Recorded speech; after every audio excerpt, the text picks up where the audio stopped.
आशीर्वाद। जी जगत गुरु जी, आज जब मैं आपके साथ संवाद कर रहा हूं तो बहुत सारे विषय हैं जिस पर लोग आपके वाक्यों को सुनना चाहते हैं, आपके जवाब को सुनना चाहते हैं। इस समय इस देश के अंदर सनातन को लेकर एक राजनीतिक युद्ध चल रहा है। कोई सनातन को कोरोना जैसी बीमारी के साथ जोड़ रहा है, मलेरिया के साथ जोड़ रहा है, कोई एचआईवी एड्स के साथ जोड़ रहा है, कोई कह रहा है कि सनातन तो एक धोखा है। क्या कहना चाहते हैं आप? मैं ये कहना चाहता हूं कि सनातन धोखा नहीं है, सनातन कोई बीमारी कोरोना की बीमारी नहीं है जी। सनातन मलेरिया नहीं है। सनातन शाश्वत धर्म है। सनातन का होता जिसका अर्थ होता जिसका कभी ना नाश हो। जो नष्ट करना चाह रहे हैं वे स्वयं नष्ट होंगे। क्या आपको लगता नहीं है, पहले तो राम मंदिर पर सवाल सिर्फ खड़ा होता था, अब तो सनातन धर्म पर ही क्वेश्चन मार्क खड़ा करना शुरू कर दिया है। तो क्या आपको लगता नहीं है कि ये जो है ये विकराल रूप लेता जा रहा है? हर कोई सनातन के विरोध में बोलता है और बच के निकल जाता है। समस्या इस बात की है ना, जब बिल्ली खिसियाती है तो खंबे को नोचती है। कहावत है हमारे यहाँ, खिसियानी बिल्ली खंबे को नोचे। सनातन धर्म की सफलताओं को देखकर लोगों को पच नहीं रहा है। मैं स्वयं राम जन्मभूमि का साक्ष्य था जी। अनेक साक्ष्य दिए थे मैंने जी। और अब तो नए शिलालेख भी मिल रहे हैं जी। तो हमारी विजय को देखकर इनके मन में निराशा होती जा रही है और नाना प्रकार के वितंडावाद खड़ा कर रहे हैं। जी गुरुजी, मैं एक सवाल अपनी मन की गहराई से आपसे पूछना चाहता हूं। रामचरितमानस को लेकर बहुत कुछ कहा गया। मैं नेताओं का नाम नहीं लूंगा, कई सारे नेताओं ने बोला, एक गठबंधन के नेताओं ने भी बोला, उत्तर प्रदेश के भी एक बड़े नेता पूर्व मंत्री ने भी बोला, बिहार के भी एक करंट मिनिस्टर ने बोला। लगातार रामचरितमानस को लेकर बहुत सी बातें की गई। अब सनातन धर्म को लेकर कहा जा रहा है। तो क्या आपको लगता है ये पूरी प्लानिंग के तहत हो रहा है? पूरी प्लानिंग के तहत हो रहा है, षड्यंत्र के तहत हो रहा है। विदेशी ताकतें इनको बल दे रही हैं, भारत को कमजोर करने की साजिश रची जा रही है। पूरा का पूरा षड्यंत्र है। और मैं तो ये कहूंगा कि जो इंडिया गठबंधन हुआ है उस केवल सनातन धर्म को अपमानित करने के लिए ही हुआ है और ये पूर्ण इनकी हताशा का परिणाम है। ये आप बड़ा आरोप लगा रहे हैं कि इंडिया गठबंधन जो है वो सनातन को टारगेट करने के लिए ही हुआ है। हालांकि एक मंत्री हैं, मैं नाम उनका निश्चित जी, लेकिन क्योंकि आप इसमें कोई संदेह नहीं, क्योंकि आपने उस गठबंधन का नाम लिया, वो कह रहे हैं कि हम तो मोदी और शाह को हटाना चाहते हैं, हम तो इन ताकतों को हटाना चाहते हैं जो हिंदू मुसलमान करती हैं इस देश के अंदर। आप बताइए, मैं किसी का पक्ष नहीं ले रहा हूं, मैं निष्पक्ष चर्चा कर रहा हूं जी। क्या गड़बड़ हुआ? हम मोदी ने या जिनकी चर्चा ये कर रहे हैं अमित शाह की चर्चा करें, इन्होंने गलती क्या की?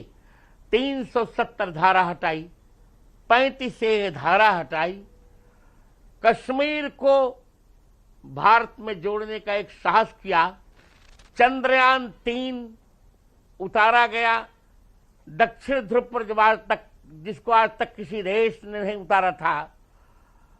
अब आदित्य 11 भी आदित्य L1 जी छोड़ा जा रहा है जी। सब कुछ तो हो रहा है और G20 के ये प्रतिध्वनि आ रही, G20 के द्वारा भारत की विजय जयंती पूरे विश्व में फहराई। उनकी दृष्टि में गड़बड़ ये हुआ जी कि हम राम का पक्ष ले रहे हैं और उनको स्वयं ज्ञान नहीं है कि राम से भारत की सत्ता है। रा का अर्थ है राष्ट्र और म का अर्थ है मंगल।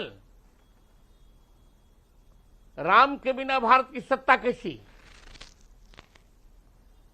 राम मंदिर बन रहा है जी, सनातन धर्म की चारों ओर से विजय हो रही है, हिंदुत्व बुलंदियों पर जा रहा है तो उनको हताशा होती जा रही है और सब लोग पागल हो चुके हैं, जो मन में आता वही बोल देते हैं। मैं अमीश जी मैं प्रमाणित करने को तैयार हूं। ऋग्वेद से लेकर हनुमान चालीसा तक 1.5 लाख पृष्ठ मुझे कंठस्थ हैं जी। मैं ये कहना चाहूंगा कि सनातन धर्म किसी भी पक्ष में किसी भी मूल्य पर भारत का विभाजन नहीं चाहता। हम कश्मीर से कन्याकुमारी तक, गोमुख से गंगा सागर तक भारत को अखंड चाहते हैं। आप कहते हैं कि हिंदुत्व को देव मानो, भारत को राष्ट्र मानो, क्योंकि विपक्ष इस देश को बेचना चाहता है। लेकिन विपक्ष का आरोप है कि यह सरकार जो है ये बंटवारे का काम करती है, बांटने का काम करती है। ये विपक्ष का आरोप है। लेकिन आप बंटवारे का काम अमीश जी बंटवारे का काम तो इनने किया और इनके पूर्वजों ने किया। भारत के प्रथम प्रधानमंत्री की दुर्नीति के कारण ही पाकिस्तान का बंटवारा हुआ। 370 धारा लगाई गई। तो बंटवारे का काम तो इन लोगों ने किया, हमने नहीं किया। हम तो जोड़ने का काम कर रहे हैं जी। हम तो ये कह रहे हैं समुद्रेव गांभीर्ये धैर्यमिवानिव। समुद्र से लेकर हिमाचल तक भारत हमारा है, अखंड भारत है जी। हम तो पाक अधिकृत कश्मीर की भी वापसी की बात कर रहे हैं। लेकिन देखिए, बातें तो बड़ी सारी हो रही है। बात तो अखंड भारत की भी हो रही है। बात तो ये हो रही है कि अब इंडिया नहीं, अब भारत कहना चाहिए। इसको लेकर भी बहुत सारे वाद विवाद हैं। आपको क्या कहना है इस विषय के ऊपर? देखिए मैं पढ़ा लिखा व्यक्ति हूं।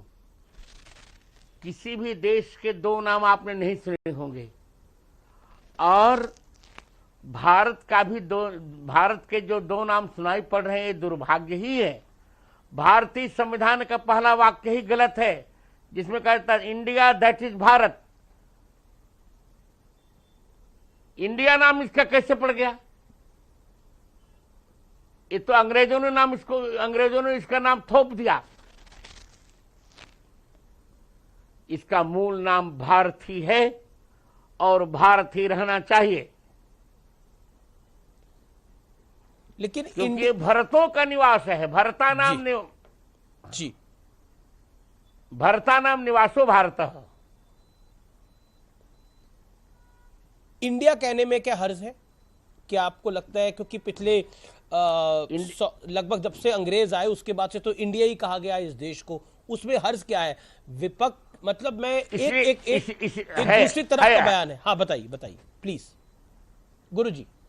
है इसमें बहुत बड़ी आपत्ति है। इंडिया कहने में गुलामी झलकती है जी। इंडिया कहने में आक्रमण झलकता है। इंडिया कहने में भारत की दास्तां झलकती है।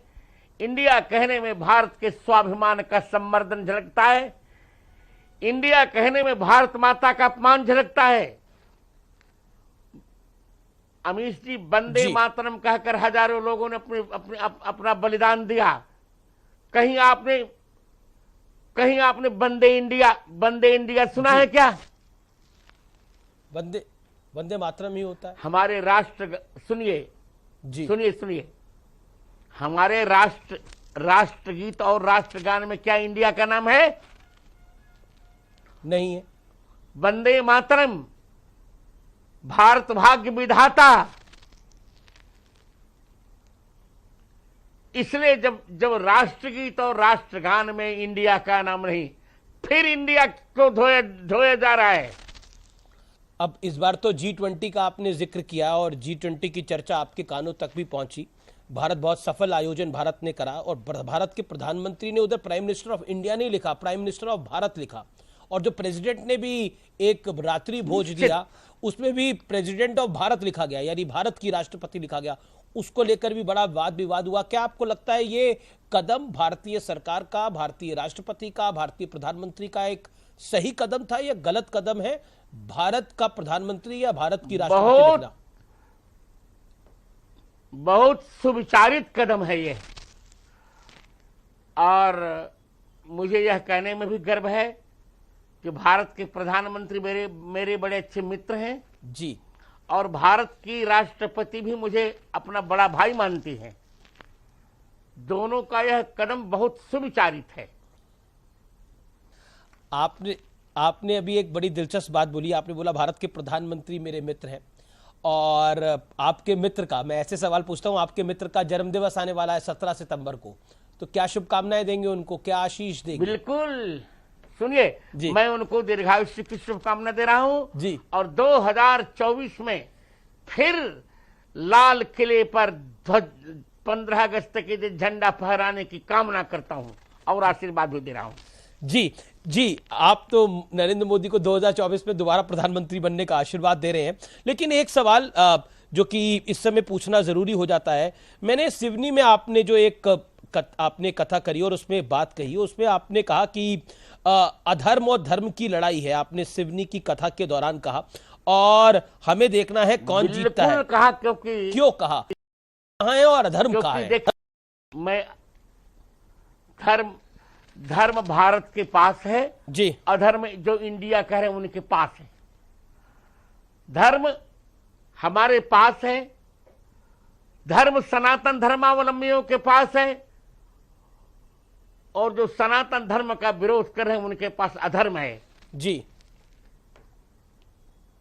लेकिन आप इतना इस गठबंधन के इस बार तो जी जी जी बोलिए जगत गुरु जी। बोलिए, मैं सवाल पूछ लेता हूं। मैं कह रहा हूं आप इस इंडिया गठबंधन के बारे में बार बार बोल रहे हैं, लेकिन राहुल गांधी तो कह रहे हैं मैंने खुद गीता पढ़ी है, उपनिषद पढ़ा है और कई अन्य हिंदू ग्रंथ किताबें मैंने पढ़ी हुई हैं। उन्होंने खुद बोला ये विदेश में, यूरोप में। राहुल को सुनिए जी, राहुल को भारतीय संस्कृति का ABCD भी नहीं आता,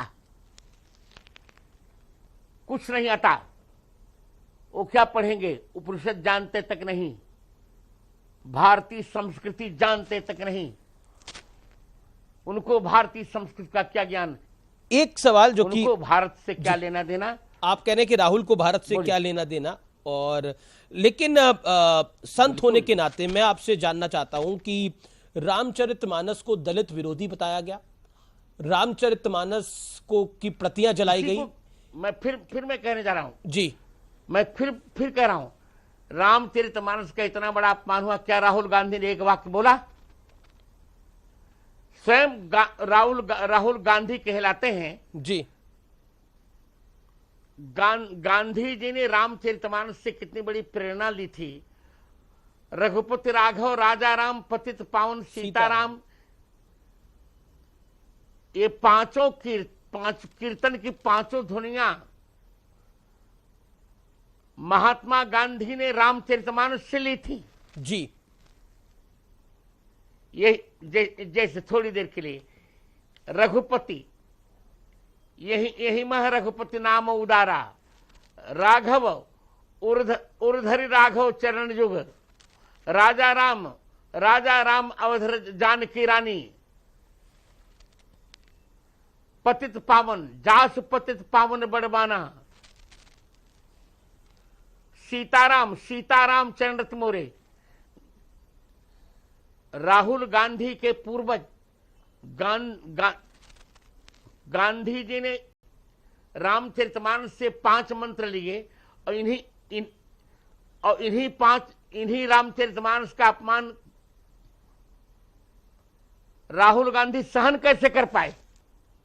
जी, लेकिन मैं बहुत स्पष्ट कह रहा हूं जी, एक क्षण में बोल लूं जी। रामचरितमानस का एक अक्षर भी न तो दलित विरोधी है, न तो असवर्ण विरोधी है।